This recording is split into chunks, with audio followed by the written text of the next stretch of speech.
الحمد لله الحمد لله وكفى والصلاة والسلام على سيد الرسل والصلاة والسلام على سيد الرسل وخاتم الأنبياء وعلى آلہ واصحابہ واہل بیتہ اجمعین اما بعد فاعوذ باللہ من الشیطان الرجیم بسم اللہ الرحمن الرحیم إلا تنصروه فقد نصره الله إذ أخرجه الذين كفروا ثاني اثنين إذ هما في الغار إذ يقول لصاحبه لا تحزن إن الله معنا صدق الله مولانا العظيم وصدق رسوله النبي الكريم اللهم صل على سيدنا ومولانا محمد وعلى آل سيدنا ومولانا محمد وأصحاب سيدنا ومولانا محمد وبارک وسلم علیہ۔ انتہائی قابل صد احترام بزرگوں اور عزیز دوستوں، گزشتہ جمعہ ہماری گفتگو یہاں پہنچی تھی کہ آپ علیہ السلام کہ گھر کا محاصرہ کیا گیا آپ کو شہید کرنے کے لیے، لیکن آپ نے اپنے بستر پر سیدنا علی المرتضیٰ رضی اللہ تعالیٰ عنہ کو سلایا اور خود سیدنا صدیق اکبر رضی اللہ عنہ کے ہاں تشریف لے آئے، اور اس سے پہلے سیدنا صدیق اکبر رضی اللہ عنہ سے یہ طے تھا کہ ہجرت ہوگی اور ہم اگٹھے چلیں گے۔ سیدنا صدیق اکبر رضی اللہ عنہ نے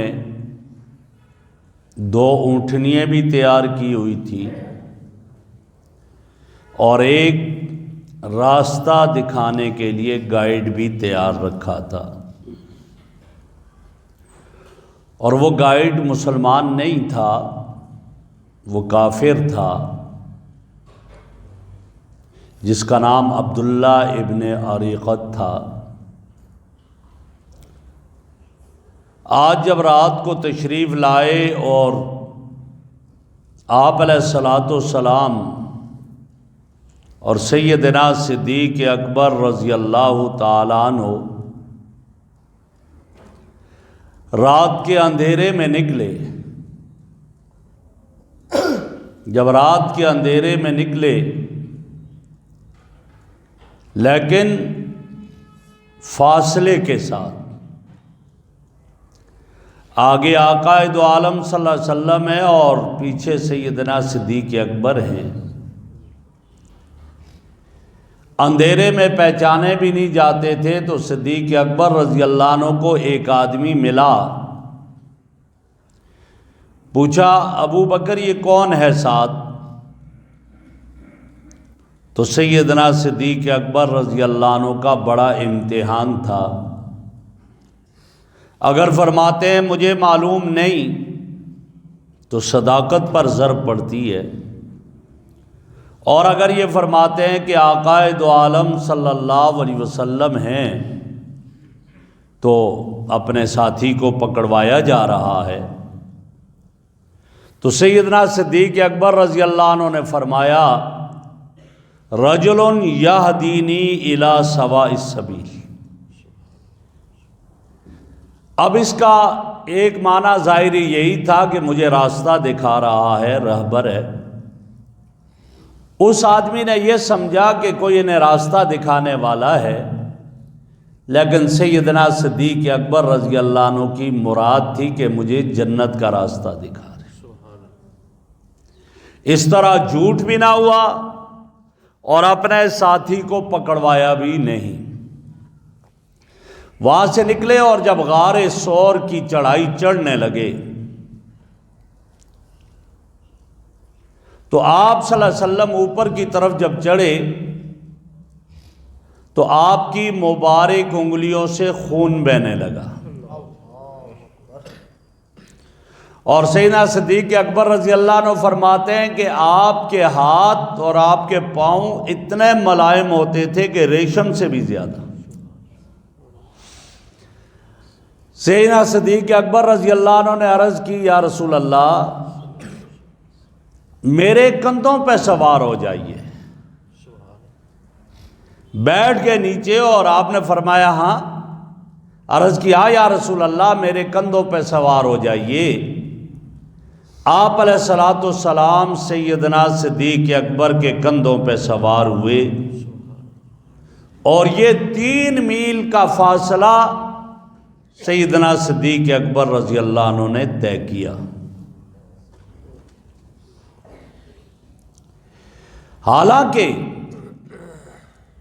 آپ صلی اللہ علیہ وسلم، اور پھر وحی کا بوجھ کتنا کہ حضرت علی المرتضیٰ رضی اللہ تعالیٰ عنہ فرماتے ہیں ایک مرتبہ آپ آرام فرما رہے تھے اور آپ کا سر مبارک میری ران پر تھا، اور فرماتے ہیں کہ وحی کا جب سلسلہ جاری ہوا تو اتنا میری ران پر وزن آیا کہ میری چیخیں نکلنے لگی تھی، میں سمجھا میری ران چورا چورا ہو گئی، اتنا وزن۔ اور پھر اس سے بڑھ کر یہ کہ جب بیت اللہ کے اندر 360 بت رکھے ہوئے تھے اور آپ جب انہیں گرانے لگے تو سیدنا علی المرتضیٰ کے کندھے پر سوار ہونے لگے تو حضرت علی نے کہا یا رسول اللہ اب بس کر دیجئے میری کمر ٹوٹنے والی ہے، اتنا وزن۔ لیکن سیدنا صدیق اکبر اٹھا کر لے گئے۔ اور اسی لیے آتا ہے کہ حضرت علی المرتضیٰ رضی اللہ عنہ سے کسی نے سوال کیا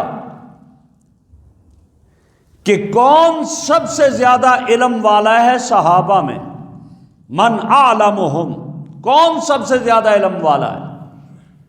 تو حضرت صدیق اکبر رضی اللہ عنہ نے جواب کیا دیا؟ فرمایا ابو بکر۔ تو پوچھا آپ سے بھی زیادہ علم والا؟ آپ کو تو نبی نے باب العلم کہا ہے، انا مدینۃ العلم والی بابھا، آپ باب العلم اور آپ سے بھی زیادہ علم والا ہے؟ فرمایا ہاں۔ اور دلیل کیا پیش کی؟ فرمایا میرے نبی کا ارشاد ہے کہ تم میں امامت وہ کروائے جس کے پاس سب سے زیادہ علم ہو۔ امامت کا حقدار وہ ہے جس کے پاس سب سے زیادہ علم ہو۔ اور ہمارے ہاں کیا ہوتا ہے، وہ اس کی آواز اچھی ہے جی یہی پڑھا سی، اگر جو اس کو نماز کے واجبات ہی معلوم نہ ہو، فرائض ہی معلوم نہ ہو، نہ اعلمہم، ہاں علم میں برابر ہیں، پھر ان میں سب سے اچھا جو قاری ہے وہ پڑھائے، چونکہ علم سب کے پاس موجود ہے۔ تو فرمایا کہ نبی کا ارشاد ہے امامت وہ کروائے جو سب سے زیادہ علم والا ہے، اور نبی نے دنیا سے جاتے ہوئے اپنی موجودگی میں اپنے مصلی پہ امامت کے لیے ابو بکر کو کھڑا کیا ہے۔ اس بات کی دلیل ہے ابو بکر سب سے زیادہ علم والا ہے۔ اگر ابو بکر سے زیادہ کوئی علم والا ہوتا نبی اس کو کھڑا کرتے مصلی پر، اس لیے کہا کہ سب سے زیادہ علم والا صحابہ میں ابو بکر ہے۔ یہ کون کہہ رہے ہیں؟ حضرت علی المرتضیٰ رضی اللہ تعالیٰ۔ دوسرا سوال کیا کہ صحابہ میں سب سے بہادر کون ہے، سب سے زیادہ بہادر کون ہے؟ تو پھر حضرت علی رضی اللہ عنہ نے جواب میں فرمایا ابو بکر۔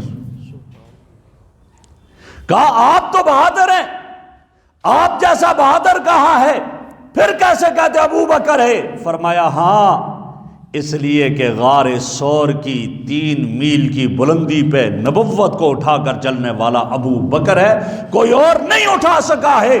پیغمبر نے تو فاطمہ کو بھی اٹھایا، حسن کو اٹھایا، حسین کو اٹھایا، یتیموں کو اٹھایا، امت کی امانتوں کو اٹھایا، امت کے بوجھوں کو اپنے کندھوں پہ اٹھایا، لیکن نبوت کا بوجھ ابو بکر نے اپنے کندھے پہ اٹھایا۔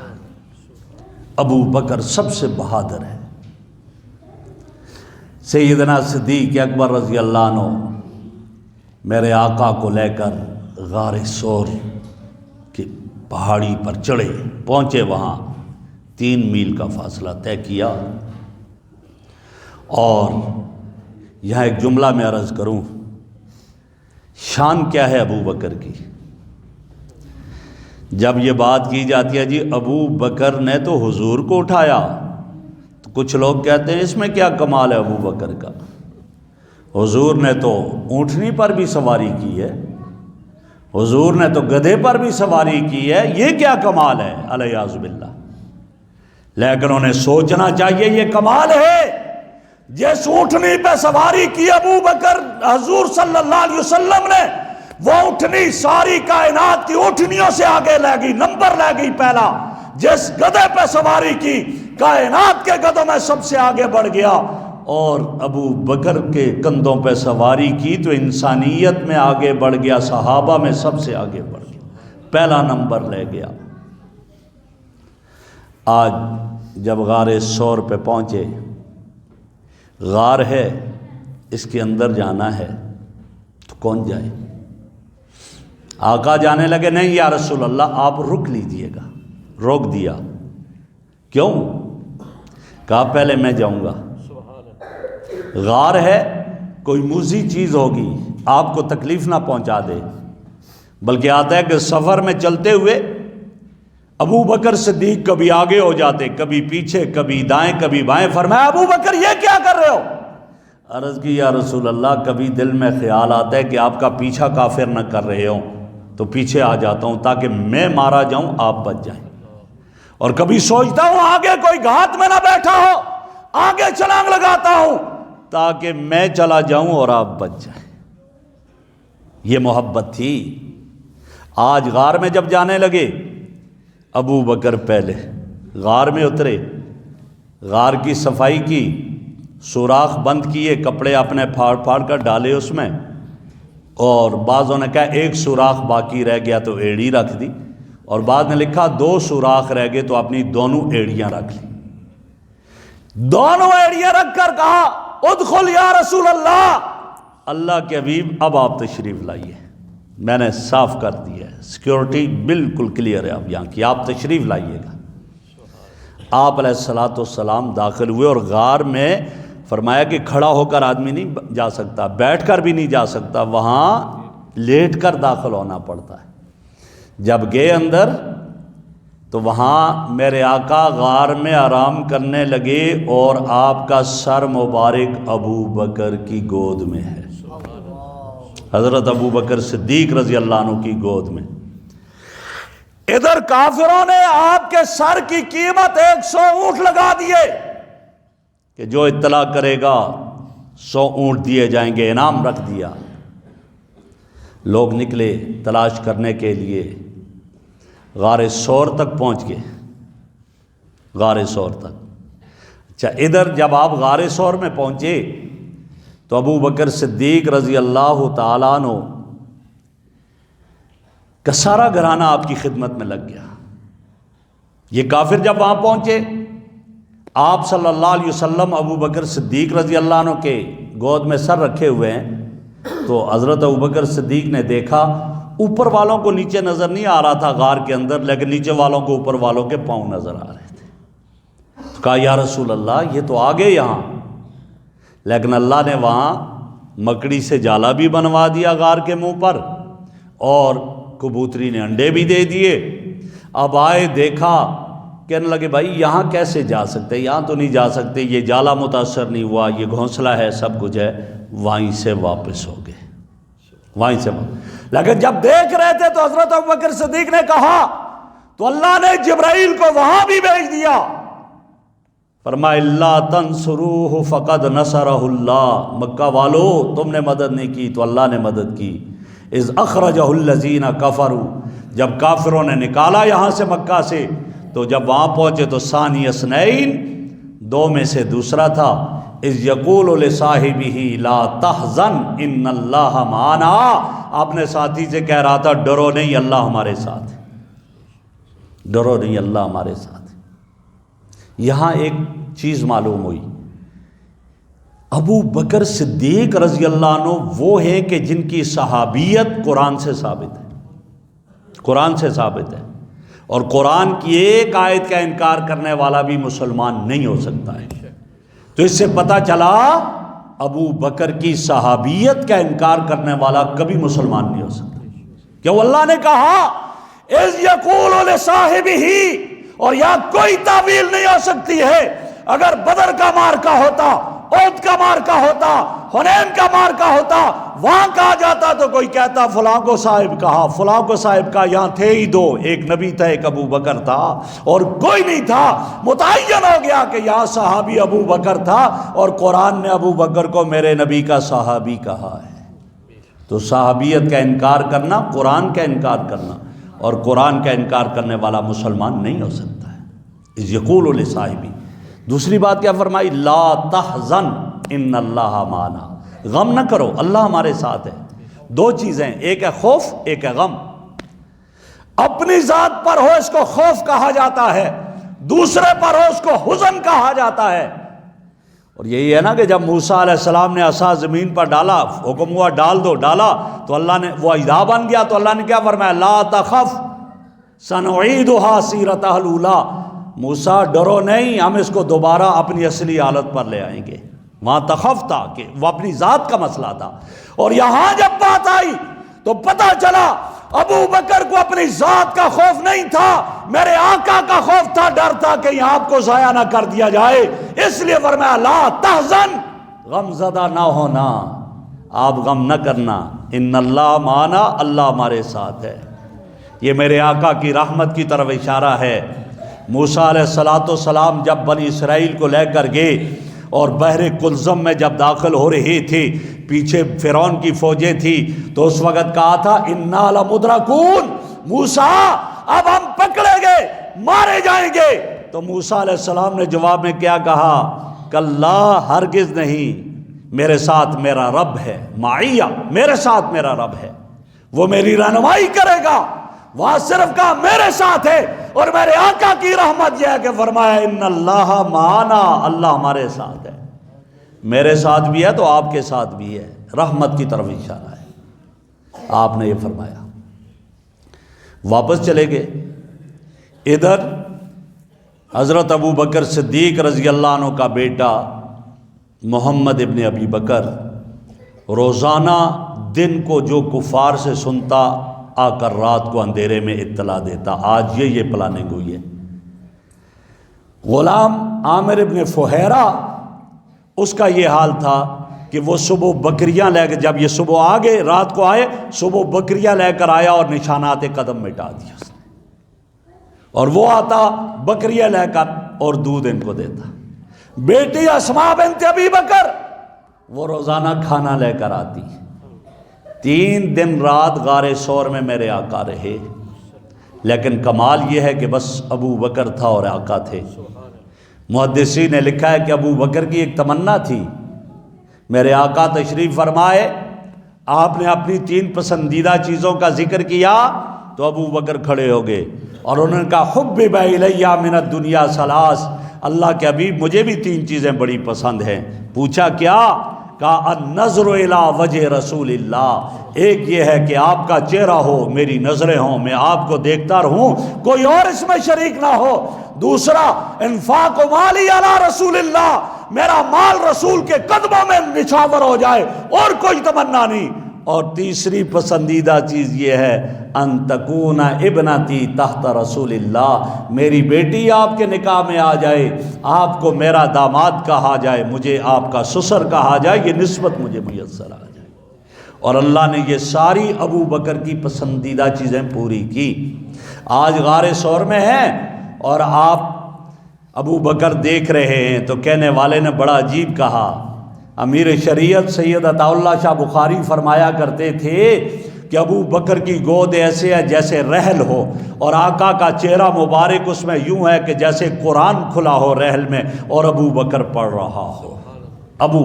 3 دن 3 راتیں ابو بکر حضور کے رخ زیبا کو دیکھتا رہا۔ بتا دیا ابو بکر تیری تمنا آج پوری ہو گئی ہے اور کوئی نہیں شریک تیرے ساتھ، تو ہے اور تیری نظریں اور آقا کا چہرہ ہے، اور گویا تو قرآن پڑھتا رہے۔ اور قرآن پڑھنے کے لیے آئے، ورتل القرآن ترتیلا، ٹھہر ٹھہر کر پڑھ میرے ابو بکر، تو بھی میرے محبوب کا دیدار تسلسل سے ٹھہر ٹھہر کر کرتا رہے۔ اور علماء نے ایک اور بات لکھی، قرآن کے آداب میں سے یہ ہے کہ اس سے جتنا جلدی بھی پڑھنا چاہے تو 3 دن میں ختم کرے۔ تو گویا بتا دیا ابو بکر تو اس قرآن کو 3 دن دیکھتا رہے گا، اس کو پڑھتا رہے 3 دن تک۔ ابو بکر صدیق میرے آقا صلی اللہ علیہ وسلم کے رخ زیبا کو دیکھتے رہے، کوئی اور ساتھ شریک نہیں ہوا، کوئی اور نہیں تھا، بس ابو بکر کی نظریں ہیں اور آقا کا رخ زیبا ہے۔ اللہ نے تمنا پوری کی، اور اسی غار میں تھے، سانپ آ گیا، سوراخ سے باہر آنا چاہ رہا تھا، ایڑی تھی، اس نے ایڑی کو ڈنگ مار دیا۔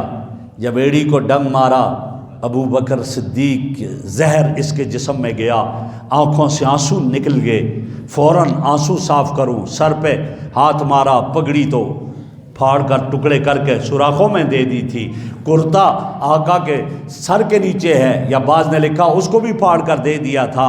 پریشان ہوئے کیا کروں، ہاتھ سے آنسو روکنا چاہے، حکم ملا نہ ابو بکر آج آنسو نہیں روکنا، ان آنسو کی آج قیمت چکانی ہے، اس کی قیمت یہ ہے کہ تیرے آنسو میرے مصطفیٰ کے رخسار پہ گریں گے۔ علماء نے لکھا کہ 2 قطروں کی بڑی قیمت ہے، اور اللہ نے اس قیمت کو چکایا ہے۔ ایک عثمان کے خون کے قطرے کی قیمت کیا تھی کہ وہ رب نے اپنے قرآن پر گروایا، قرآن مجید پہ وہ گرا، اس کی قیمت یہ ہے کل قیامت کے دن اس خون کے قطرے کے گواہی دینے کے لیے رب کا قرآن کھڑا ہو جائے گا۔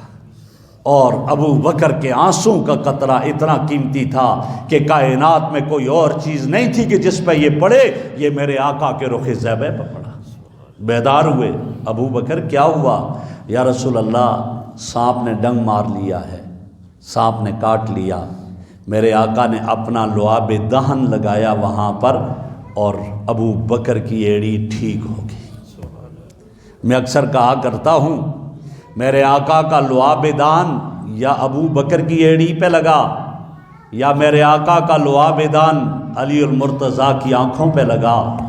غزوہ خیبر میں آنکھیں دکھ رہی تھی، لعاب دان لگا، آنکھیں ٹھیک ہو گئیں، یا میرے آقا کا لعاب دان حسن و حسین کے منہ میں گیا سب سے پہلے، تو کیا پتہ چلا؟ پتہ یہ چلا کہ ہاں جس دل میں ابو بکر کی محبت ہوگی اس میں علی کی محبت بھی ہوگی، حسن و حسین کی محبت بھی ہوگی۔ اگر ابو بکر کی محبت سے خالی ہو تو علی اور حسن و حسین کی محبت سے بھی وہ دل خالی ہوگا۔ اور ایک اور بات یہاں علماء نے بڑی عجیب لکھی کہ حضرت ابو بکر پہلے غار میں داخل ہوئے، پھر میرے آقا آئے، کہا غار ثور میں جب تک ابو بکر نہیں گیا مصطفیٰ داخل نہیں ہوئے، پہلے ابو بکر آیا پھر مصطفیٰ آئے۔ اے مومن، تیرے دل کے غار کے اندر بھی پہلے ابو بکر کی محبت آئے گی تو پھر مصطفیٰ کی محبت آئے گی۔ اگر ابو بکر کی محبت نہیں آئے گی مصطفیٰ کی محبت نہیں آ سکتی ہے۔ اس دل کے غار میں پہلے ابو بکر کی محبت آئے گی تو پھر مصطفیٰ کی محبت ہے۔ اس غار میں 3 دن 3 رات رہے، لیکن وہ کیسی عظمت تھی۔ سیدنا فاروق اعظم رضی اللہ تعالیٰ عنہ فرمایا کرتے تھے، فرماتے تھے ابو بکر تو مجھے 3 نہیں 1 رات 1 دن دے دے، میری ساری زندگی کی نیکیاں لے لے، میں سمجھوں گا میں پھر بھی کامیاب رہا، مجھے نفع رہا۔ وہ راتیں گزاری اور ان میں ابو بکر صدیق دن رات جاگتے تھے، میرے آقا آرام بھی کرتے۔ سیرت حلبیہ بڑی پرانی سیرت کی کتاب ہے، اس میں ایک واقعہ بڑا عجیب لکھا۔ اس میں لکھا ہے کہ حضرت ابو بکر صدیق رضی اللہ عنہ جاگتے رہے، اور مسلسل جاگنے سے آدمی کو پیاس لگتی ہے، منہ میں خشکی ہو جاتی ہے، منہ خشک ہو جاتا ہے۔ تو ابو بکر صدیق رضی اللہ عنہ نے عرض کی، یا رسول اللہ منہ خشک ہو گیا ہے، پیاس لگ گئی ہے۔ تو سیرت حلبیہ والے نے لکھا ہے کہ فرمایا جاؤ وہ کونے میں پانی رکھا ہوا ہے اٹھا کر پی لو۔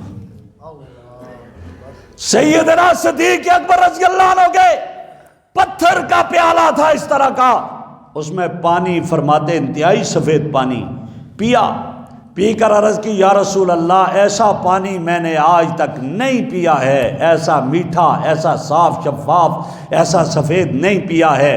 تو میرے آقا نے فرمایا ہاں ابو بکر، میرے رب نے جنت میں جو نہریں جاری ہیں، شہد کی، دودھ کی، پانی کی، اور اس طرح یہ جو نہریں شراب کی، یہ نہریں جو جنت میں ہے، ان نہروں پہ جس فرشتے کو مقرر کیا ہوا ہے، رب نے حکم دیا آج ان نہروں کے پانی کو جمع کر کے میرے ابو بکر کے لیے لے آؤ، یہ وہ پانی ہے جنت کی نہروں کا جو تیرے لیے رکھا گیا تھا، تو نے آج اس کو پی لیا۔ یہ ہے سیدنا صدیق اکبر۔ غار ثور میں 3 دن رہے، 3 دن راتیں رہنے کے بعد وہاں سے نکلے جب مدینہ جانا تھا تو آپ نے چونکہ جو گائیڈ تھا غیر مسلم تھا، انہیں بتا دیا تھا کہ 3 دن کے بعد آپ نے نیچے آ جانا ہے، اور اسی طرح جو ہے آپ جب وہاں سے نکلے تو ان پہاڑی راستوں سے ہوتے ہوئے جب اس راستے پر پہنچے جو مکہ کو سیدھا مکہ سے مدینہ جو راستہ جاتا تھا، اس راستے پر جب پہنچے آپ علیہ الصلاۃ والسلام تو آپ کھڑے ہو گئے، آپ کی آنکھوں میں آنسو آ گئے۔ ابو بکر صدیق رضی اللہ عنہ نے پوچھا یا رسول اللہ کیوں رو رہے ہیں؟ فرمایا مکہ جیسا پاک شہر کوئی نہیں ہے، مکہ سے محبت ہے، مسکن رہا، مولد رہا، مکہ کو چھوڑنے کا دل نہیں کرتا، لیکن یہ ظالم نہیں رہنے دیتے۔ یہ فرمایا، اتنے میں جبرائیل امین آ گئے، جبرائیل آ گئے۔ میرے آقا جب بھی غم زدہ ہوئے رب نے جبرائیل کو بھیج دیا، کیا آیت لے کر آئے؟ ان الذی فرض علیک القرآن لرادک الی معاد، جس رب نے آپ پر قرآن اتارا ہے وہ آپ کو واپس مکہ بھی لے کر جائے گا، یہ فرمایا۔ اس میں لکھا مفسرین نے کہ اس کا کیا مطلب؟ قرآن اتارا مکہ لے جائے گا، سیدھا اللہ فرما دیتے آپ کو مکہ میں واپس بھیجوں گا، لیکن یہ ترتیب کیا؟ تو مفسرین نے بڑا عجیب جواب دیا ہے۔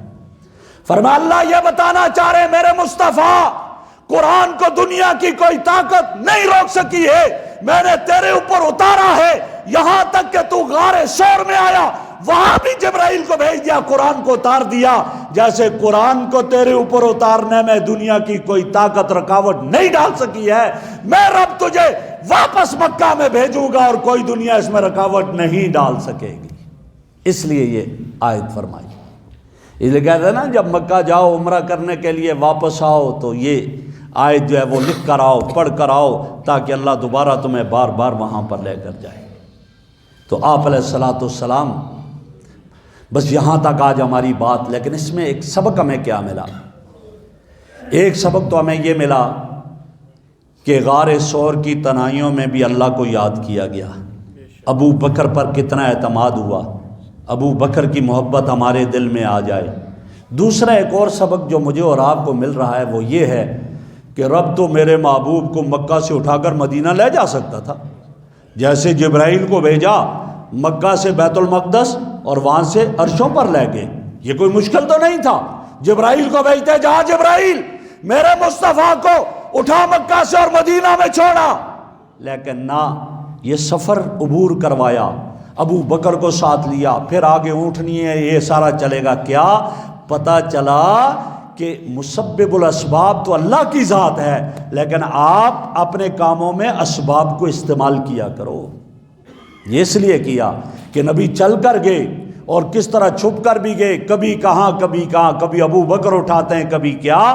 فرمایا ان اسباب کو بھی آدمی اختیار کرے جیسے نبی اکرم صلی اللہ علیہ وسلم نے اختیار کیے ہیں۔ اور دوسرا یہ کہ جس جگہ تم پیدا ہوئے، جہاں رہے، اپنا ملک، اس سے محبت ہو، اس سے پیار ہو، الفت ہو، اور اس ملک کی ہر چیز سے محبت کرو۔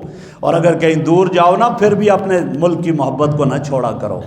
ہمارے تو بڑے بڑے جب دور جاتے ہیں تو پھر اپنے ملک کی اتنی بدنامیاں کر دیتے ہیں کہ الامان والافیز، پھر اپنے ملک کو خود بدنام کر دیتے ہیں، کھاتے اس کا، پیتے یہاں سے، اور سب کو یہاں سے لے کر پھر اس ملک کی ایسی کی تیسی کر دیتے ہیں نا۔ اپنے ملک کی عزت اور احترام اور وقار کو اس طرح رکھو، دنیا کے کسی کونے میں بھی جاؤ، آپ کے ملک پر کوئی انگلی آپ کی وجہ سے نہ اٹھنی چاہیے، آپ کی زبان سے ایسے الفاظ نہیں آنے چاہیے جس سے آپ کے ملک کی جو ہے وہ گویا وقار وہ خراب ہو اور آپ کے ملک کی عزت ختم ہو جائے نا اپنے ملک کو۔